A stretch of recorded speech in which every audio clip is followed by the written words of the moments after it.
Hello and welcome. Today I want to talk about something very real, something that many people feel but don't always say out loud learning English. For some people, it feels exciting at the beginning, but after some time, it starts to feel heavy, frustrating, and even painful. People study, watch videos, listen to podcasts, take notes, and still feel stuck. They start asking themselves questions like, why am I not improving? Or why do I forget everything? Or why can others speak, but I can't? So today I want to explore a simple but deep question. Why is it so difficult to learn English? Not from books, not from theory, but from real life. And I'm here with someone who has worked with many English learners over the years and has seen their struggles very closely. Thank you for having me. And I think this topic is very important because many learners think the problem is them. They think they are slow, bad at languages, or not intelligent enough. But in most cases, that is not true at all. The difficulty of learning English is not only about grammar or vocabulary, it is about emotions, habits, expectations, and fear. Let's start with a very basic question. Many people say English is hard. Do you think it's really a difficult language, or does it just feel difficult for learners? This is a great place to start. If we look at English objectively, this is not the most difficult language in the world. English verbs are quite simple compared to other languages. There are not many endings, nouns don't have gender, and sentences are usually very direct. From a technical point of view, English is actually friendly. But the real problem is not the language itself. The problem is how people experience learning it. English is everywhere, and because of that, learners feel constant pressure.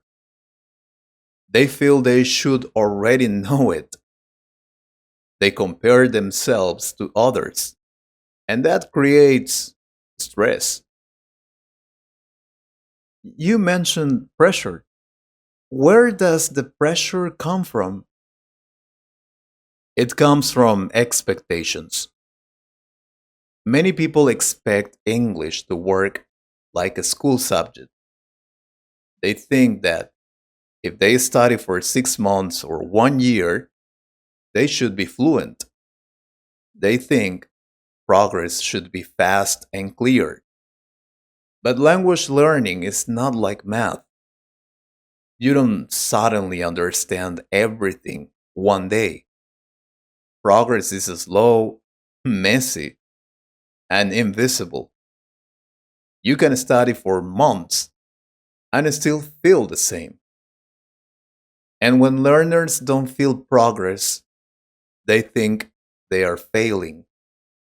That feeling slowly kills motivation, even if they are actually improving little by little.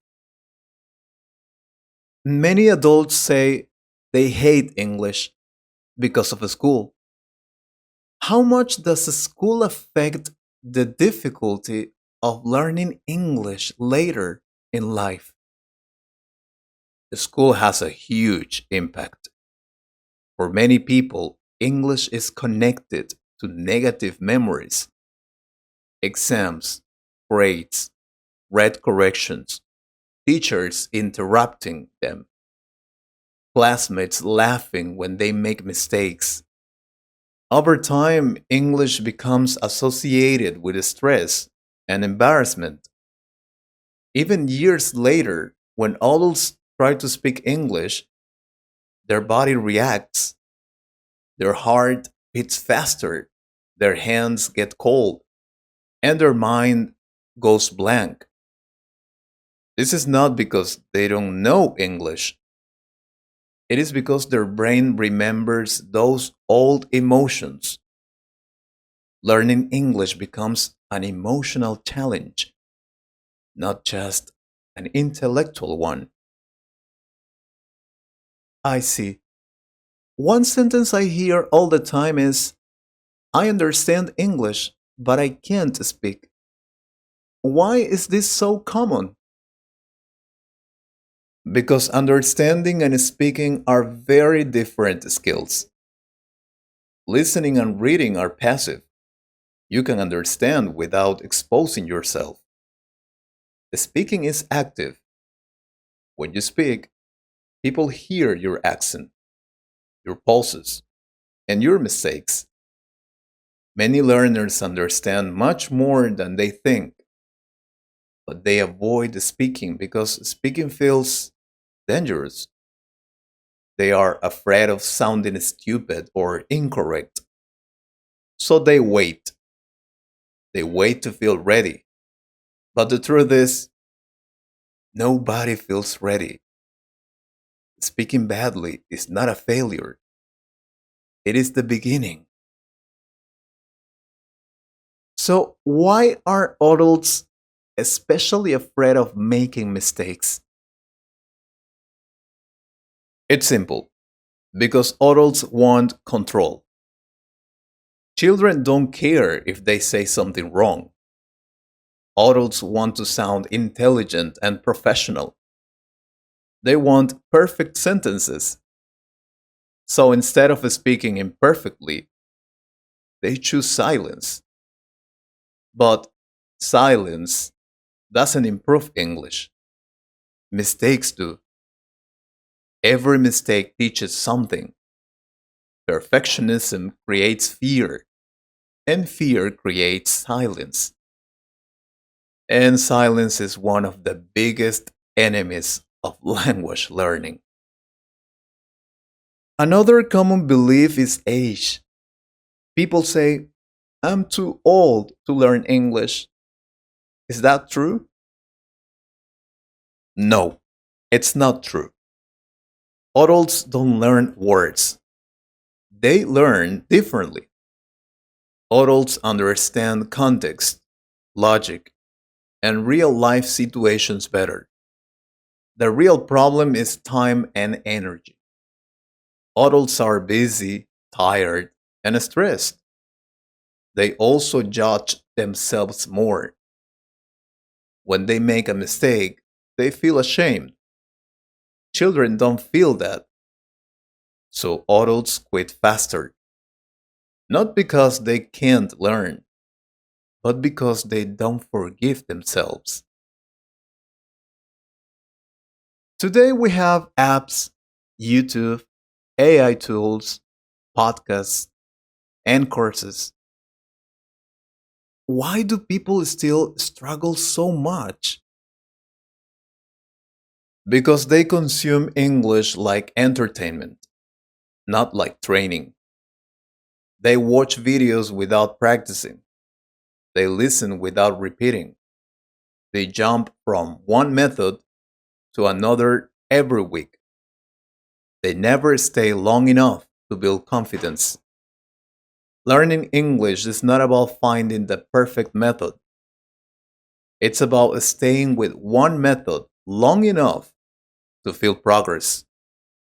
Too much information creates confusion, not clarity. So, what really makes the difference for learners who finally improve?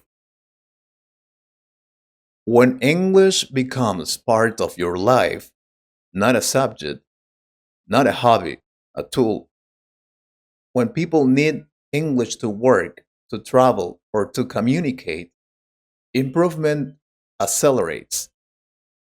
Motivation becomes real. English stops being abstract and starts being useful. That change is powerful. Can you share a real example from your experience? Yes, I had a student who studied English for many years and never spoke. He was afraid. Then he got a job where English was necessary. At first, he was scared every day, but in 6 months, he improved more than in 5 years of classes. Why? Because fear didn't disappear, but purpose was stronger. He had a reason to continue. So, learning English is difficult not because English is impossible, but because learning a language touches fear, identity, and confidence. Okay, we have talked about fear, expectations, school memories, and perfectionism. But now I want to talk about something that hurts many learners: quitting. Many people start learning English with motivation, excitement, and hope. They buy courses, download apps, and tell everyone, this time I will learn English. But weeks or months later, they stop. Why does this happen so often? People usually think they quit because they are lazy or undisciplined. But that's not true. Most people quit because they feel lost. They don't know if what they are doing is working. They study, but they don't see clear results. And when effort does not bring visible progress, the brain starts to protect itself. It says, stop, this is wasting energy. Quitting is not weakness, it is confusion mixed with frustration. I see. Comparison seems to be everywhere now: social media, YouTube, short videos. How does comparison affect English learners? Comparison is very dangerous. Learners see others speaking fluently and think, why not me? But they don't see the full story. They don't see years of practice, mistakes, embarrassment, and fear. They only see the final result. When learners compare their beginning to someone else's middle or end, they feel small. That feeling slowly destroys confidence.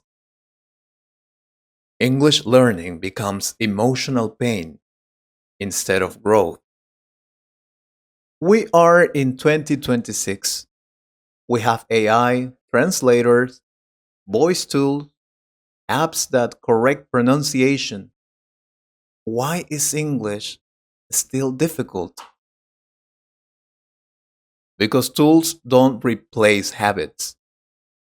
Many learners use technology to avoid thinking, not to learn. They translate everything instead of understanding. They listen without repeating. They depend on subtitles. Technology should support effort, not replace it. The best learners use tools actively. They speak with AI, record their voices, repeat sentences, and practice daily. Technology helps only when the learner is involved. Why does English feel so personal compared to other skills? Because language is identity. When you speak, you show who you are. Your personality feels smaller in another language. You feel less funny, less intelligent, less yourself. That hurts. But this feeling is temporary. With time, your personality returns in English, but many people quit before reaching that stage. So, what is the turning point for most learners? When they stop trying to be perfect and start trying to be understood, when they accept mistakes as part of growth, when English becomes a tool, not a test, that moment is powerful. English stops being an enemy and becomes a companion. So, learning English is difficult not because you are incapable, but because learning a language is emotional, slow, and uncomfortable. It challenges your ego, it challenges your patience, it forces you to accept being a beginner again. Yes, but the reward is big. English gives access to information, to people, to opportunities. And the moment you realize that progress is happening, even slowly, something changes inside you. You stop asking, why is this so hard? And start saying, I can do this. And maybe that's the real lesson. Learning English is not about speed, it's about staying. Staying when it's uncomfortable, staying when it's boring, staying when progress feels invisible. Exactly, because those who stay eventually speak. That's powerful. If you are listening to this and you feel stuck, tired, or frustrated, remember this. You are not broken. Your English is not bad. You are just in the middle of the process, and the middle is always the hardest part.